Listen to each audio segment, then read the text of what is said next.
오늘도 수고한 당신들의 이야기가 여기 있습니다. 김성환의 시사야.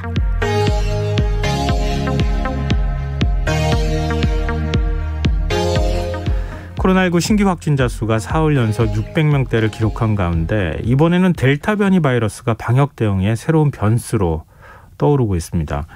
인도와 미국 등 11개국에서는 델타 변이가 또다시 변이를 일으킨 델타 플러스 변이까지 등장해서 전 세계가 긴장하고 있는데요. 이대 목동병원 호흡기내과 천은미 교수 연결해서 델타 변이 바이러스 확산 상황과 백신 접종 현황과 관련한 얘기 나눠보도록 하겠습니다.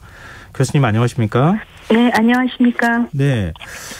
지금 신규 확진자가 사흘 연속 600명대, 일종의 이제 줄어들지 않고 갇혀 있는 것 같이 계속 이제 감소세를 보이지 않고 있는 현상이 나타나고 있기도 하고, 또 이런 상황에서 델타 변이 감염자가 최근 국내에서 190명이 또 확인이 됐다고 합니다.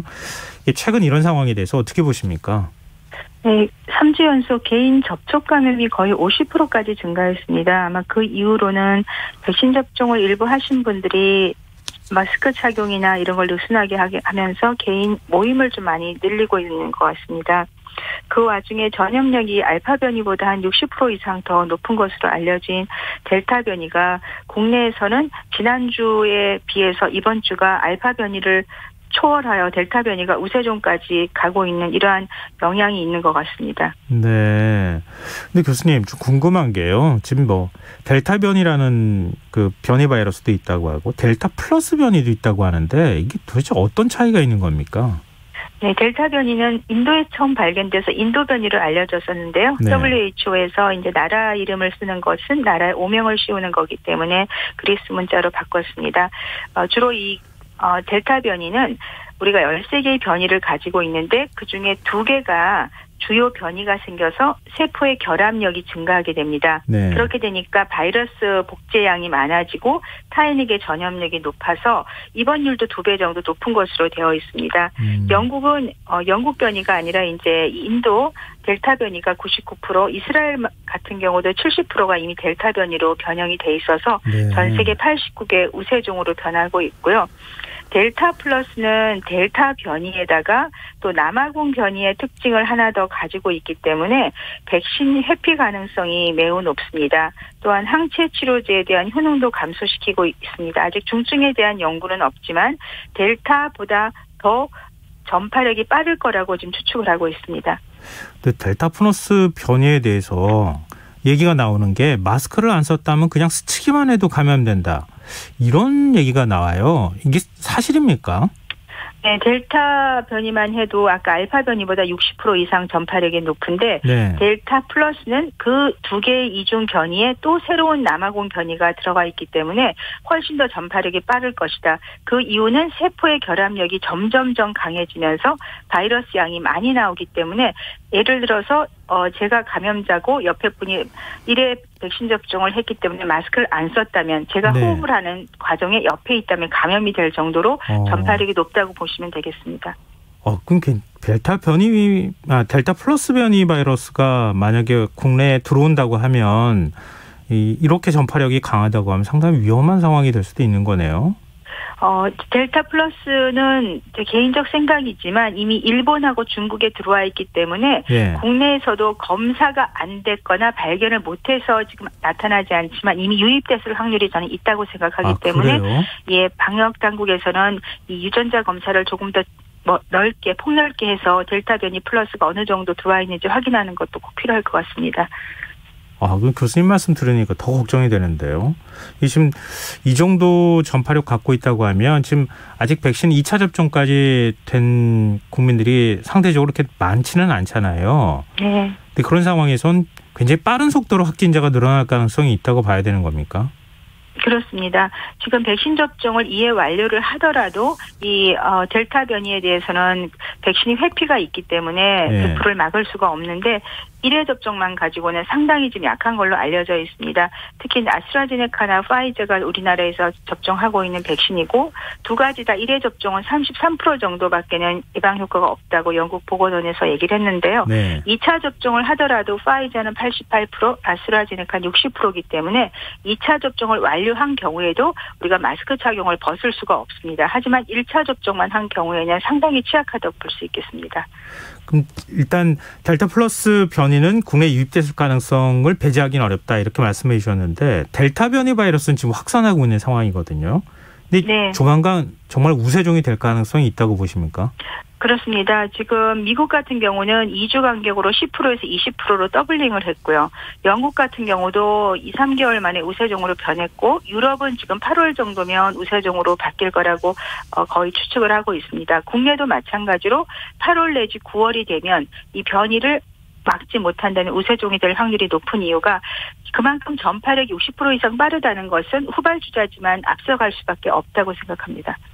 그럼 막을 수 있는 방법, 방역 당국에서는 지금 부스터샷 추가로 이 2차 접종까지 끝낸 그 국민들한테도 또 한 차례 더 접종하는 것을 지금 얘기하고 있던데요. 어떻게 해야지 됩니까? 이런 경우에는. 지금 국내는 부스터샷을 얘기하기가 조금 이르다고 생각합니다. 왜냐하면 많은 국민들이 활동에 있는 국민들이 지금 1차 접종도 못하신 분이 많으시거든요. 네. 2차 접종까지 완료하는 기간이 적어도 9월이 넘어가야 될 수 있습니다.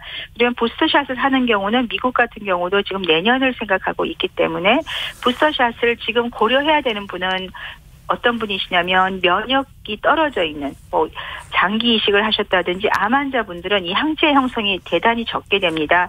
연구에 의하면 1차 접종 화이자를 한 경우에도 이런 장기 이식 환자분들은 4%, 2차를 완료한 경우에도 40%밖에 항체가 안 생기기 때문에 이런 분들을 2달 후에 3차 부스터를 했더니 68%까지 올라갔습니다. 그렇기 때문에 이런 취약계층에 있는 분들에 대해서는 저희가 3차 부스터샷을 지금 고려해야 되지만 일반 국민들은 2차 접종을 완료하는 것이 지금은 더 중요하다고 생각합니다. 근데 지금 현재까지 1차 접종을 마친 국민이 한 30%가량 정도 되고요. 오는 7월에는 대규모 백신 접종이 현재 예상돼 있지 않지 않습니까? 네. 그럼 백신 접종을 지금 서두른다고 해서 될 문제는 또 아닐 것 같은데 접종을 서두르는 게 제일 최선의 방법이긴 하지만 어떤 대책이 필요할까요? 네, 지금 7월은 2차 접종 위주로 이제 접종을 할 거고, 본격적으로 50에서 20대까지는 8월, 9월인 것 같습니다.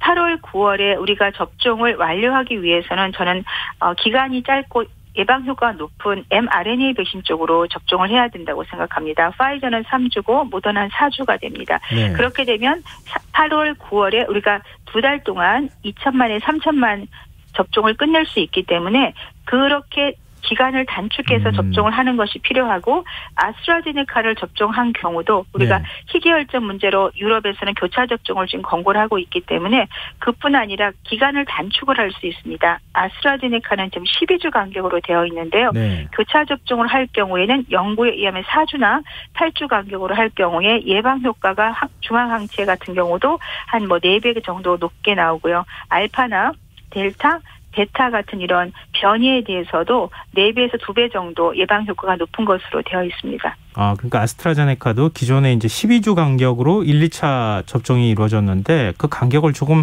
짧게 가져가도 괜찮다. 이런 말씀이신 건가요? 아스트라제네카는 희귀혈전 문제 때문에 유럽이나 이런 곳에서 더 이상 2차를 권고하지 않습니다. 이렇게 아스트라제네카 접종을 한 경우에 mRNA 백신으로 교차 접종을 할 경우에는 12주를 가지 않고 4주 내지 8주로 간격을 줄일 수가 있기 때문에 간격도 단축을 하면서 희귀혈전 문제도 해결을 하고 그리고 변이에도 좀 더 효과적으로 할 수 있기 때문에 이런 아스트라제네카 1차 접종자에 대해서는 정부가 교차 접종을 고려하는 것도 생각해 볼 필요가 있다고 생각합니다. 그럼 얀센 백신은 어떻게 보십니까? 네, 얀센은 교차 접종에 대한 연구가 아직 없지만 아스트라제네카와 동일한 아데노바이러스 전달체 백신입니다. 네. 그 아데노바이러스 전달체 백신을 mRNA 백신과 교차 접종을 할 때에는 두 가지 아데노바이러스 전달체 백신은 세포 면역을 활성화시키는 능력이 더 좋고요. mRNA 백신은 중화항체를 만드는 능력이 더 높습니다. 네. 그렇기 때문에 두 가지를 교차할 때는 두 가지가 다 서로 상승작용을 유발하기 때문에 얀센 접종 1차 접종을 하신 경우에는 한 2달 있다가 모더나나 화이자를 교차 접종을 해보는 것도 시도할 수 있다고 생각합니다. 얀센은 한 번 맞으면 되는 거잖아요. 그렇습니다. 네. 근데 그거는 그러면은 부스터샷이 되는 거네요. 그렇죠. 부스터샷으로 들어가시는 거죠. 아, 그렇군요. 이 백신 수급 상황하고 이게 지금 잘 맞물려야 가능한 일일 것 같은데 지금 아직 어떻게 백신이 들어올지가 정확하게 발표가 된 게 없는 거잖아요. 네, 그렇습니다. 지금 정도면 정부에서 7월, 8월, 9월에 대한 백신 수급에 대한 어떤 로드맵을 발표를 해 주셔야 국민들께서도 마음의 준비를 하고 어떤 플랜을 세울 수가 있을 것 같은데 조금 아쉽게도 그 점에 대해서는 정부가 좀 빠른 시간 내에 정확한 발표를 해주는 것이 필요할 것 같습니다. 네. 그리고 당장 7월부터 시행될 백신 접종자 야외 노마스크 지침에 대한 우려의 목소리가 좀 나오는데요. 좀 변이 바이러스 문제도 저희가 얘기했지만 교수님께서는 어떻게 보십니까? 노마스크는 이 변이에 대한 문제가 없을 때 우리 정부가 국민들에게 어떤 접종 동의율 인센티브로 발표를 하신 것입니다. 하지만 이 한두 달 사이에 델타 변이 때문에 전 세계가 대유행에 지금 그런 기로점에 서 있기 때문에 정부가 얘기한 야외 마스크 1회 접종 후에 착용을 벗을 수 있다고 얘기하시는 거는 조금 저는 우려가 많이 됩니다. 이스라엘 같은 경우는 실내 마스크를 재착용을 했는데요. 이스라엘은 전체 인구의 60% 가까이가 2차 접종이 완료가 됐습니다.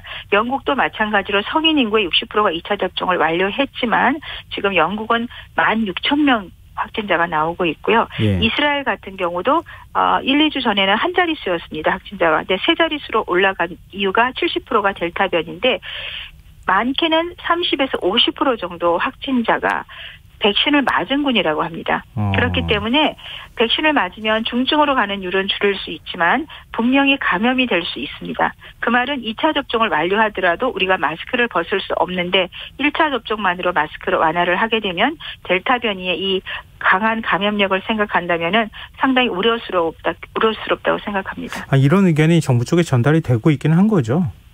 네, 전달이 됐으면 좋겠습니다. 네, 알겠습니다. 교수님 말씀 들어보니까 지금 변이 바이러스에 대해서 우리가 어떻게 대처하는가가 앞으로 방역에 있어서 핵심이 되겠다 이런 생각이 드네요. 네. 저희 유튜브에서 김원중님께서 백신 접종률 30% 가까이 되는데 코로나 확진자 숫자는 줄지 않는 것 같다. 너무 지친다 이런 또 의견을 보내주시기도 하셨습니다.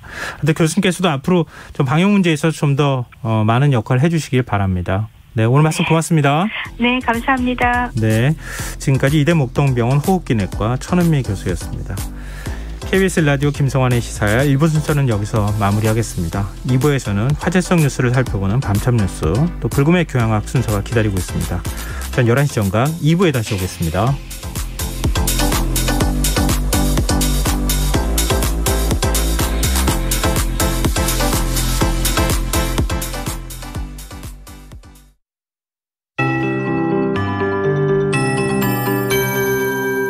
KBS 58분 날씨. 오늘 밤까지 전국적으로 곳에 따라 소나기가 오겠습니다. 전국이 구름 많고 경기 동부와 강원 내륙 산지, 충청권 내륙과 전라 동부 내륙, 경북과 경남 서부 내륙에